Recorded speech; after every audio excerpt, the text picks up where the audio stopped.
The death of Dr. Wang Yunjie was savage and shocking, and yet all too familiar.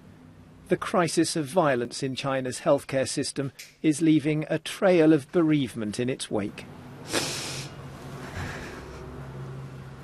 Our parents depended on him, Wang Yunjie's sister tells me.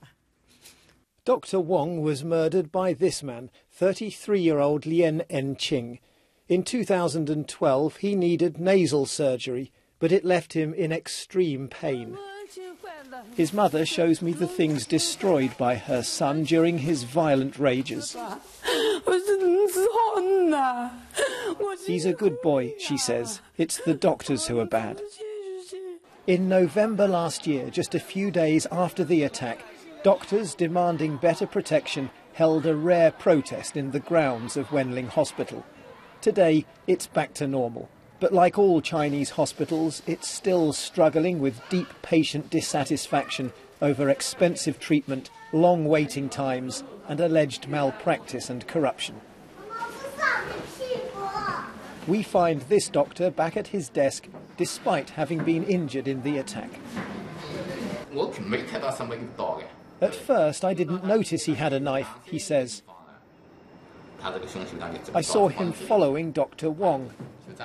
And then he stabbed him, like this, 2 or 3 times.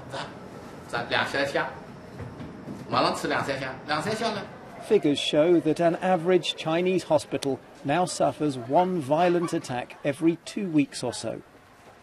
No matter how much security is ramped up, doctors fear that the breakdown in trust and the low esteem in which they are held leaves them extremely vulnerable. Lien Enqing has now been found guilty and sentenced to death.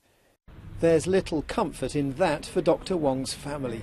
He may have been killed by a patient, but the real culprit, they suggest, is a broken healthcare system and the inability of the authorities to bring the epidemic of violence under control. John Sudworth, BBC News, Wenling.